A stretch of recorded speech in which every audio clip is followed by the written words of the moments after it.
하나님께서 우리에게 주시는 말씀은 사무엘하 8장 1절에서 8절까지의 말씀입니다. 사무엘하 8장 1절에서 8절까지의 말씀을 교독하도록 하겠습니다. 구약성경 474페이지 사무엘하 8장 1절에서 8절까지의 말씀입니다. 1절 제가 먼저 읽겠습니다. 그 후에 다윗이 블레셋 사람들을 쳐서 항복을 받고 블레셋 사람들의 손에서 메덱 암마를 빼앗으니라.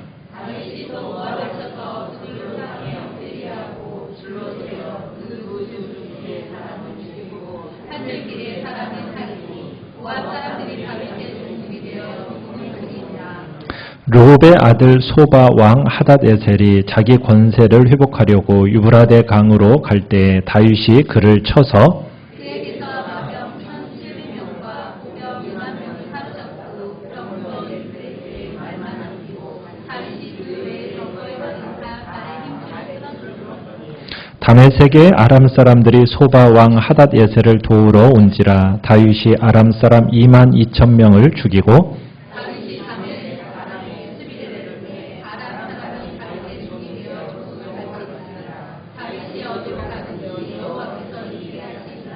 다윗이 하닷에셀의 신복들이 가진 금방패를 빼앗아 예루살렘으로 가져오고 다윗 왕이 하닷에셀의 고을 베다와 베로데에서 매우 많은 놋을 빼앗으니라. 아멘. 오늘 제목은 어디를 가든지 이기게 하시는 하나님. 우리 따라서 해보겠습니다. 어디를 가든지 이기게 하시는 하나님. 네. 오늘 본문을 우리가 보게 되면 8장 전체가 다윗이 말 그대로 승승장구하는 모습을 우리가 보게 됩니다. 7장에서는 하나님께서 나단 선지자를 통해서 다윗에게 약속하신 왕국이 어떻게 견고하게 세워져 갈지에 대해서 하나님께서 약속을 주셨다면, 오늘 8장의 내용은 그 약속된 대로 어떻게 그 나라가 견고하게 세워져 가는지를, 이루어져 가는지를 보게 하는 장면이 오늘 8장의 내용입니다. 다윗에게 약속하신 왕국, 어떻게 완벽하게 또 견고하게 세워지는가. 1절부터 시작해서 우리가 14절까지의 내용을 보면은 전부 다 전쟁에 대한 이야기입니다. 하나님이 다윗에게 그 전쟁 속에서 끝없이 승리를 안겨다 주시는 장면을 우리가 보게 되는 겁니다. 마치 미리 다 이겨놓은 싸움을 싸우는 것 같습니다. 실제로 우리 그리스도인의 인생이 이와 같습니다. 우리는 이겨놓고 싸우는 싸우는 겁니다. 예수 그리스도께서 십자가에서 이기심으로 말미암아 이 십자가의 약속을 붙드는 우리들에게 있어서는 이미 이겨놓은 싸움입니다. 여러분들은 이겨놓은 싸움을 싸우고 계심을 믿으시기 바랍니다. 그리고 그 시각으로 우리는 이 땅을 살아가는 겁니다. 자, 우리 8장 1절에 보면 그 후에 라는 말로 시작이 되어집니다. 다윗이 이제 통합왕이 되어서 실질적으로 이스라엘을 통치하기 시작한 그 이후라는 말입니다. 자, 이 이후에 다윗이 제일 먼저 치는 족속이 어디입니까? 블레셋 사람들이죠. 블레셋 사람들을 쳐서 항복을 받고 블레셋 사람들의 손에서 메덱 암마라는 곳을 빼앗았다, 이렇게 얘기합니다. 지금까지 우리가 사무엘 상하를 봐오면서 이스라엘을 제일 괴롭혔던 족속이 어디입니까? 이 블레셋 족속입니다. 이스라엘의 어떻게 보면 영원한 적일 것 같았던 이 블레셋이 또 등장하는데, 이 블레셋은 이 장을 끝으로 해서 이제 성경의 역사 속에서 꼬리를 감춰버립니다. 더 이상 블레셋이라는 족속은 나오지가 않습니다. 그러니까 다윗이 이제 다윗의 왕국을 본격적으로 가동하기 시작하면서 제일 먼저 정복한 족속, 블레셋 족속. 어떻게 보면 사사시대 때부터 끊임없이 이스라엘을 오랫동안 괴롭혀왔던 그 블레셋을 다윗 왕국 시대 때 완전히 정복하게 된 겁니다. 자, 그런데 우리가 여기서 한 가지 생각해 볼 건 뭐냐면 전쟁의 양상입니다. 지금까지는 전쟁의 양상이 어떤 식으로 진행이 되어져 왔었냐면 이스라엘이 먼저 공격한 적이 없었어요. 공격을 받으면 적을 물리치는 어떤 수세적인 전쟁을 해왔었거든요. 그런데 지금 사무엘하부터 이제 다윗의 전쟁은 어떤 전쟁이 시작이 되느냐? 먼저 다윗이 공격합니다. 선제적이고 공격적인 전쟁이 돼요. 다윗의 왕국이 제자리를 잡으면서 전쟁의 양상이 전에는 전쟁을 걸어오면 그냥 방어적인 전쟁이었다면 이제는 공격적인 전쟁으로 바뀌어졌다라는 거예요. 아니, 다윗같이 훌륭한 사람이 왜 먼저 공격을 할까라는 그런 의구심이 듭니다. 좀 윤리적으로 도덕적인 관점에서 볼 때 조금 이상한 거 아닌가? 우리가 생각할 때 좀 해석하기가 어렵고 이해하기 어려울 수 있습니다. 그런데 우리가 이 다윗 왕국을 통해서 보여주고자 하시는 하나님의 의미가 있어요. 영적인 의미가 있다는 것을 우리는 기억해야 됩니다. 그러니까 영적인 그림으로 이해해야 됩니다. 다윗 왕국을 영적인 그림으로 이해해야 돼요.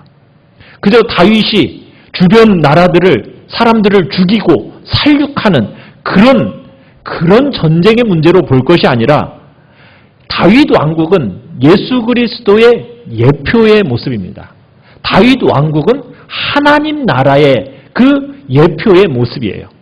그러면은 다윗이 주변 나라를 공격하고 이긴다라는 것은 결국 무엇과의 공격이냐면 죄악의 세력과 대항해서 정복하는 문제로 이 부분을 설명해야 된다는 겁니다. 그래서 전쟁의 결말을 보더라도 8장 1절에 보면 다윗이 블레셋 사람들을 쳐서 뭘 받았다고 합니까?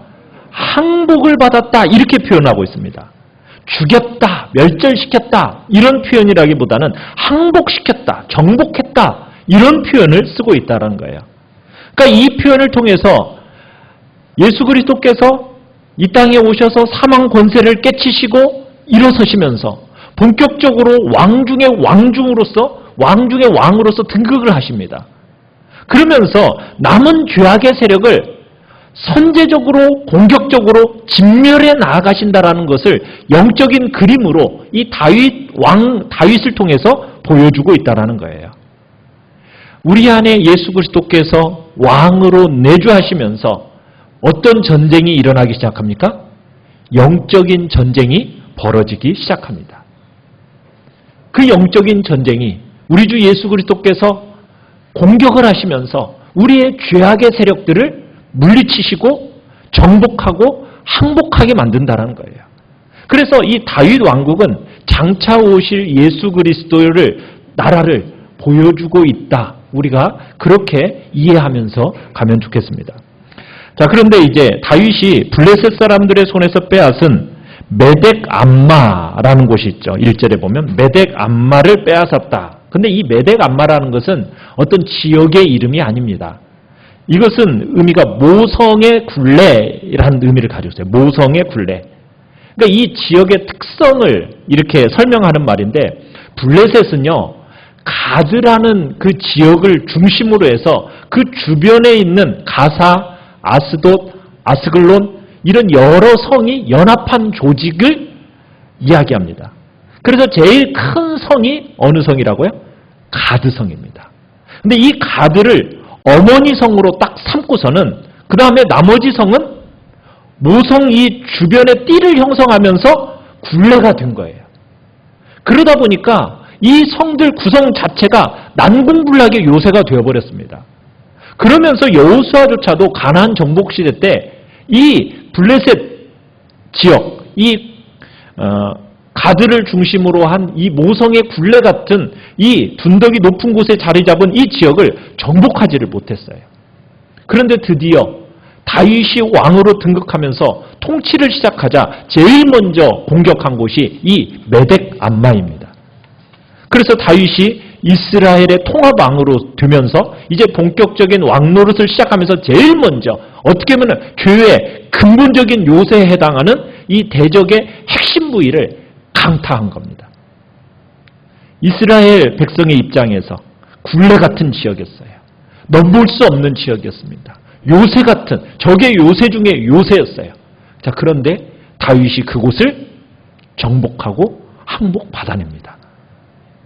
사랑하는 성도 여러분들에게도 여러분의 심령 속에 메대감마 같은 것이 혹시 있지 않나요?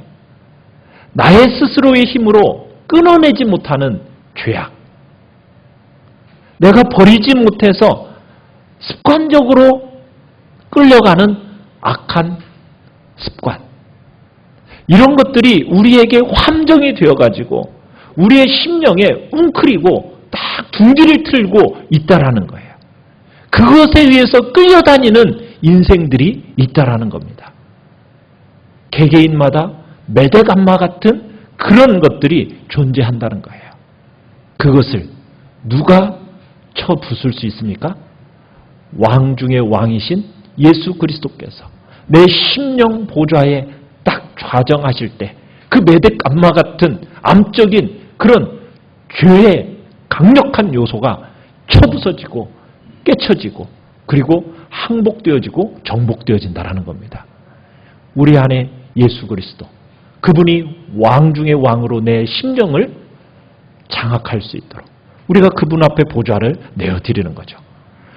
자, 다윗은 이제 그 다음에 정복하는 곳이 어디입니까?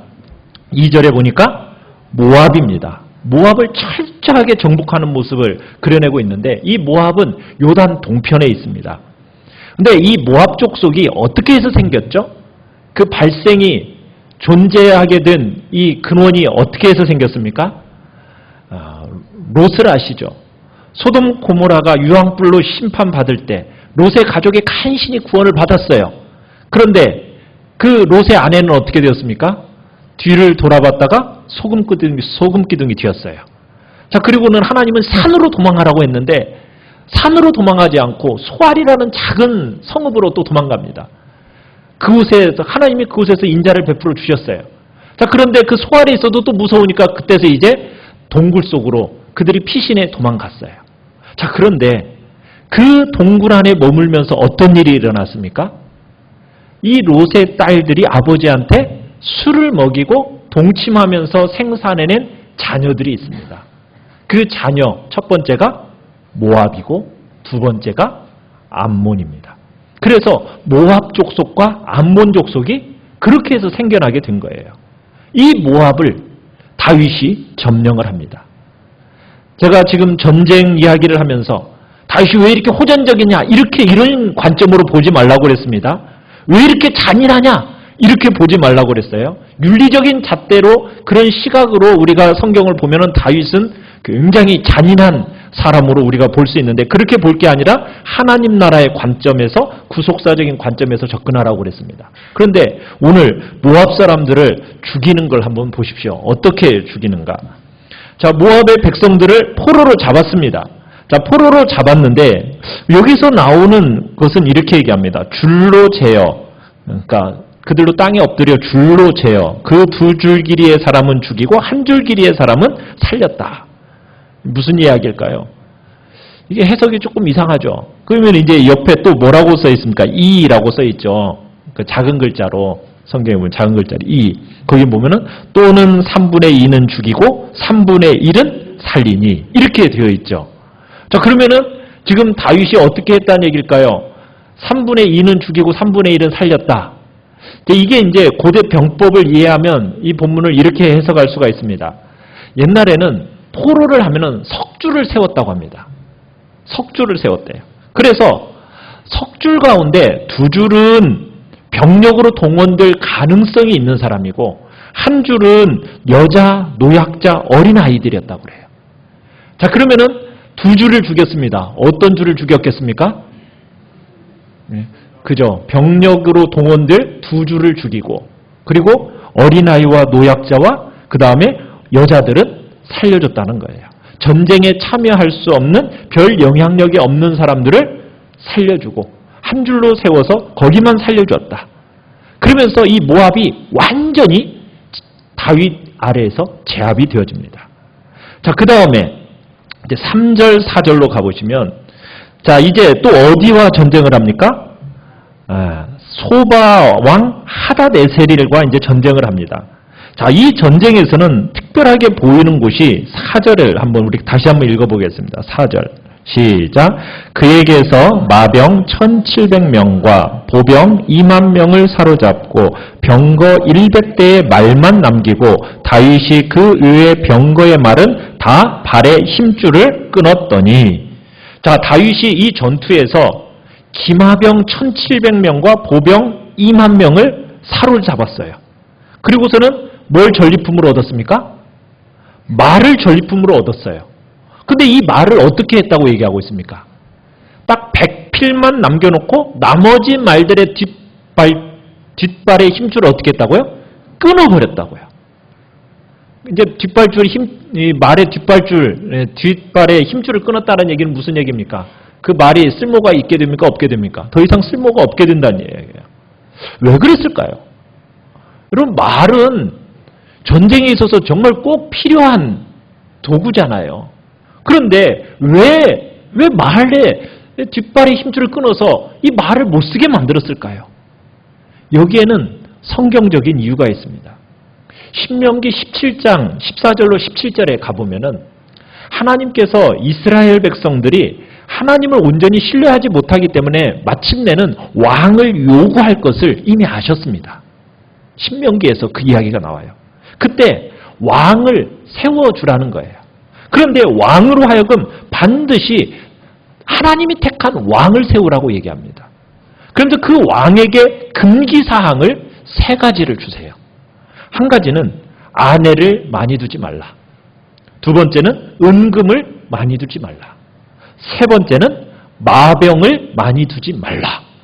이렇게 신명기 17장 14절 17절에서 하나님이 금기사항을, 왕의 금기사항을 주시는 겁니다.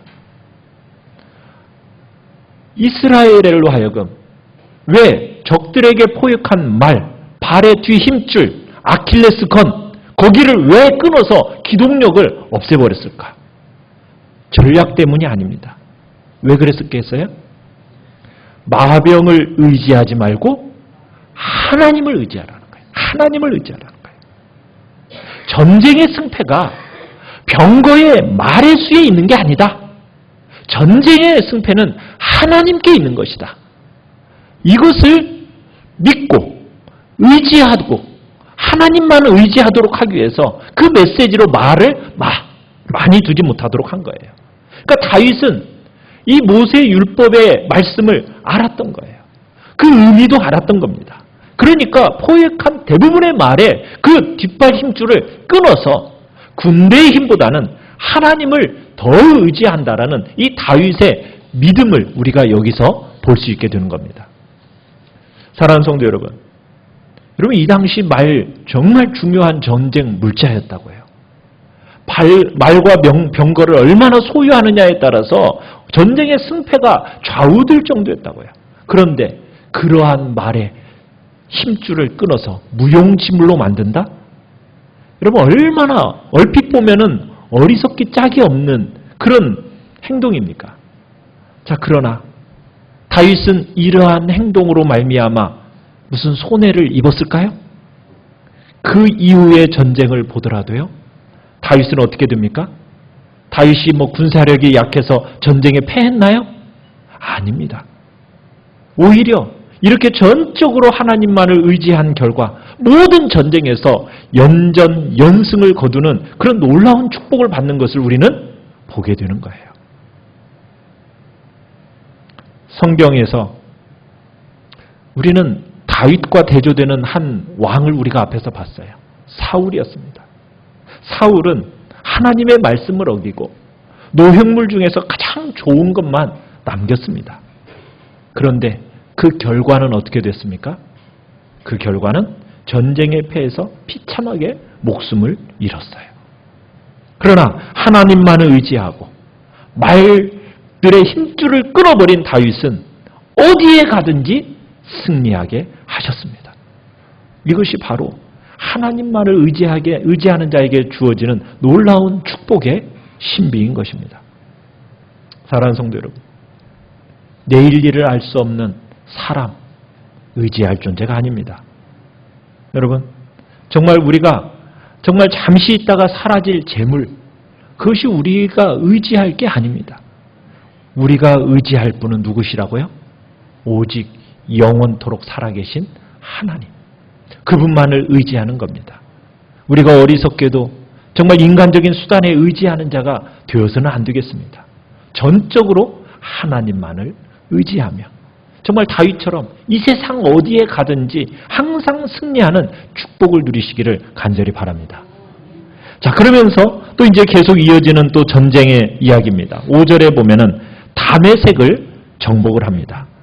그러니까 소바왕 하다데셀을 정복했다는 이야기를 다메섹 아람 사람들이 듣고서는 하다데셀을 도우러 왔어요.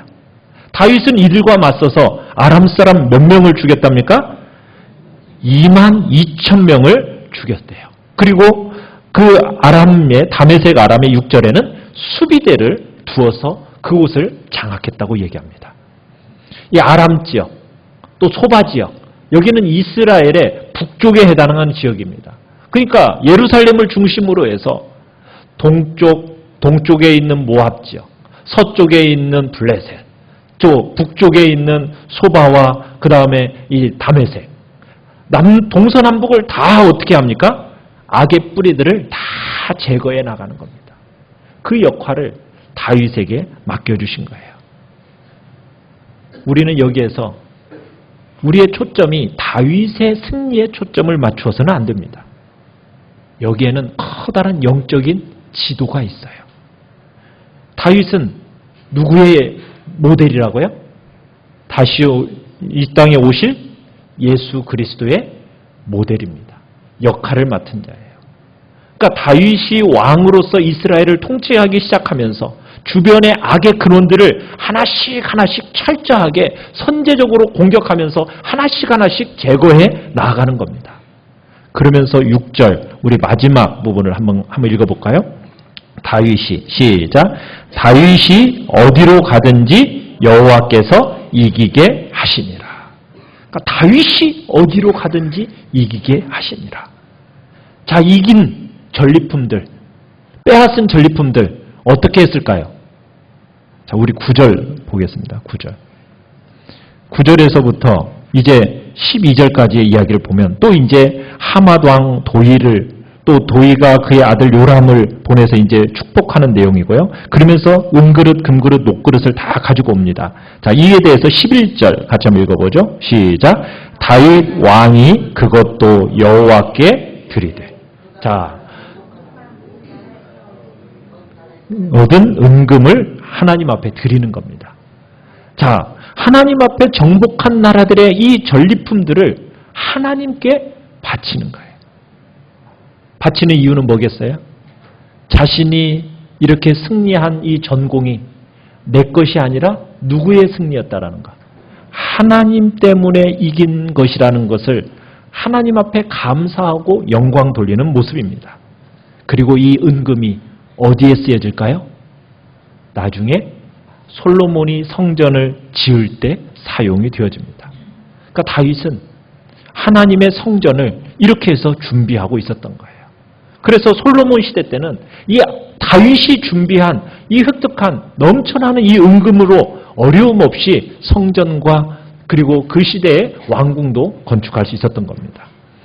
13절로 가보시면 또 다윗이 정복한 나라가 있습니다. 어느 나라입니까? 13절에 다윗이 소금골짜기에서 에돔 사람, 그러니까 에돔 족속을 정복을 합니다. 그곳에서 18,000명의 에돔 사람을 쳐 죽입니다. 자, 14절 우리 같이 한번 읽어보겠습니다. 시작. 다윗이 에돔의 수비대를 두되 온 에돔의 수비대를 두니 에돔 사람이 다 다윗의 종이 되니라. 다윗이 어디로 가든지 여호와께서 이기게 하셨더라. 또다시 여기서 한 번 더 얘기하죠. 다윗이 어디로 가든지 여호와께서 이기게 하셨더라. 다윗이 연속으로 지금 승리를 거두는 이 그림 이면에 정말 흐르는 뿌리 메시지가 있어요. 무슨 얘기냐면 이 승리가 있게 된 이유와 원인은 뭘까요? 하나님의 언약입니다. 하나님의 언약. 하나님의 언약에 기초해서 그 스케줄이 이렇게 흘러가는 거예요. 여러분, 다윗이 이렇게 승승장구하는 게 자기가 잘나서가 아니에요. 무엇 때문이에요? 신실하신 하나님이 그 언약을 성취하고 계시는 거예요. 어떤 약속을 주셨습니까? 우리가 7장에서 봤었어요. 우리 7장 9절로 한번 넘어가 봅시다. 7장 9절로. 같이 읽겠습니다. 7장 9절 시작. 내가 가는 모든 곳에서 내가 너와 함께 있어 내 모든 원수를 내 앞에서 멸하였은즉 땅에서 위대한 자들의 이름같이 내 이름을 위대하게 만들어 주리라. 하나님이 약속하셨어요. 그 약속의 실행에 대한 구체적인 증거가 오늘 8장의 내용인 겁니다. 그러니까 하나님은 자신이 약속하신 그 약속만 하시는 분이 아니에요. 하나님은 구체적인 그 열매로서 그 약속을 성취하시는 분임을 분명하게 보여주고 계시는 겁니다. 사무엘하 8장에 다윗이 승승장구하는 이유, 그 이유는 다른 게 있는 게 아니에요. 하나님께서 그분의 약속을 성취해 가시는 과정입니다. 다윗의 성공이라고 말하기보다는 하나님의 그 신실하심과 성실하심이 거기에 걸려 있다는 것을 우리가 알아야 되는 겁니다. 여러분, 우리가 혹시나 형통하고 뭔가 잘 될 때 내가 능력이 있고 지혜가 있고 힘이 있어서 여러분 그렇게 생각하면 절대로 안 됩니다. 하나님의 약속대로 하나님의 신실하심과 성실하심으로 인해서 이 모든 것들이 진행되어져 간다. 여러분 이렇게 인정을 하셔야 됩니다. 이것을 모르는 순간 이건 내가 한 거야. 이 정도 됐다. 여러분 이렇게 여러분들이 뻗대고 생각하기 시작하면은 망조가 들기 시작해요. 이 일이요. 하나님이 절대로 가만두지 않으시거든요. 갑자기 내가 우쭐해지는 그 순간 교만함이 뭐의 선봉입니까? 패망의 선봉이 되는 거예요. 그래서 교회 안에서는 절대로 사람이 높아져서는 안 됩니다. 절대로 누군가를 높여서도 안 됩니다. 누구만 높아져야 됩니까? 오직 하나님만 높아져야 돼요. 그런데요, 안타까운 장면이 나와요. 이렇게 다윗이 승승장구하면서 이렇게 정점을 딱 찍는 순간 다윗이 이 언약의 성취를 자기 영광으로 대체하는 실수를 범하기 시작했다는 사실입니다. 정점을 이룬 그 순간부터 이제 내리막길이 시작이 돼요. 여러분 그래서 잘 나갈 때 진짜 조심해야 돼요. 다윗이 나라가 부강해지고 정말 국력이 절정에 이르니까 다윗이 어떻게 합니까? 실수를 저질러요. 어떤 실수를 저지릅니까? 자기 신하의 부인 밧세바를 취하게 되고 그 죄를 은폐하려고 그 밧세바의 남편 우리야 장군을 전쟁터로 내버려서 죽음의 자리, 어떻게 보면 간접적으로 살인죄를 저지르는 그런 다윗의 모습을 보게 되는 거예요. 여러분 인간이 참 얼마나 연약한 존재인지 얼마나 불쌍한 존재인지를 여지없이 드러내시는 겁니다. 사랑하는 성도 여러분, 우리가 의지하고 바랄 것은 다른 게 아니에요. 절대로 우리 인간이 높아져서는 안 됩니다. 오직 하나님이 높아져야 되고 우리가 바라볼 것은 하나님의 그 성실하심과 신실하심만 우리는 붙들고 나아가는 거예요. 하박국 선지자가 그런 얘기했어요. 오직 의인은 뭐로 말미암아 살리라? 믿음으로 말미암아 살리라. 아까 찬양도 했었죠. 오직 의인은 믿음으로 말미암아 살리라. 여러분 하박국 선지자가 이렇게 유명한 선언을 할 때 그 당시 상황이 어떠했는지 아십니까? 정말 불의가 횡행했습니다. 오류투성입니다. 불합리합니다. 악인이 득세하는 그런 시대였습니다. 그로 말미암아 백성들은 정말 말할 수 없는 대혼란과 혼돈 속에서 살아가고 있었어요. 그때 하박국 선지자가 뭐라고 외쳤다고요? 오직 의인은 믿음으로 말미암아 살리라. 무슨 의미입니까?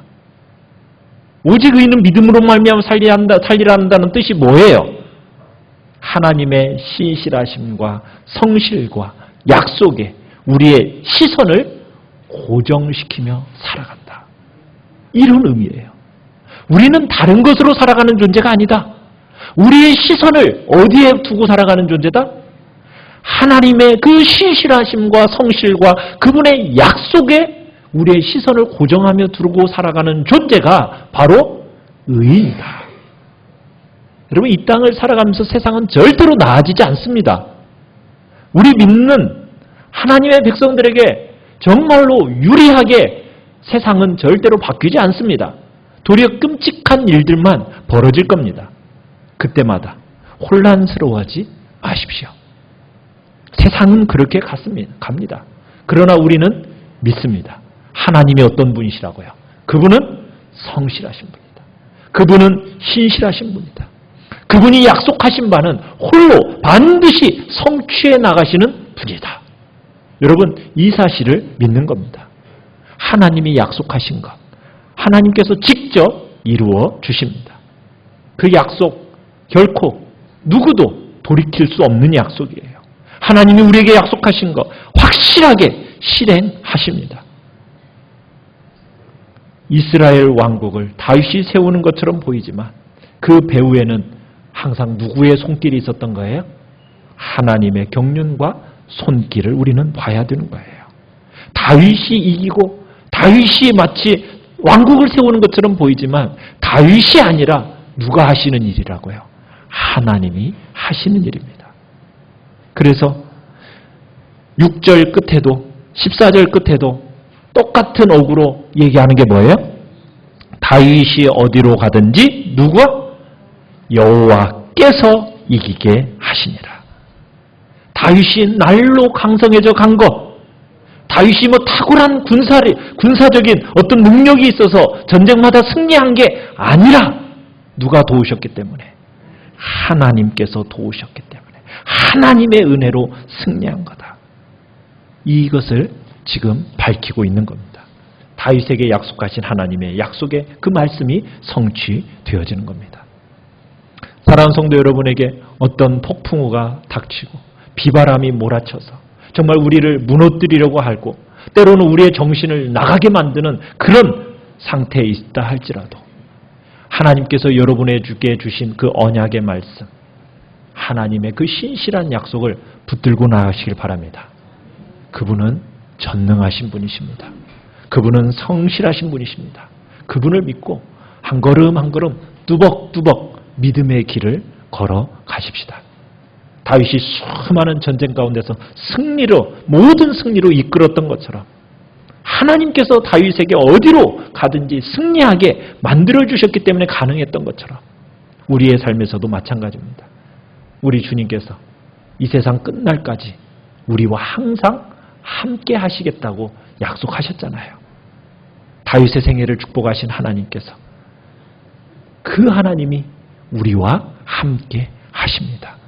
이 사실을 믿고 어떤 상황 속에도 두려워하지 마시고 여러분에게 약속하신 그 약속의 말씀 붙들고 전능하신 하나님 그리고 신실하신 하나님 그분을 믿고 의지함으로 승리의 길을 걸어가는 우리 귀한 복된 성도들 되시기를 간절히 축원합니다. 오늘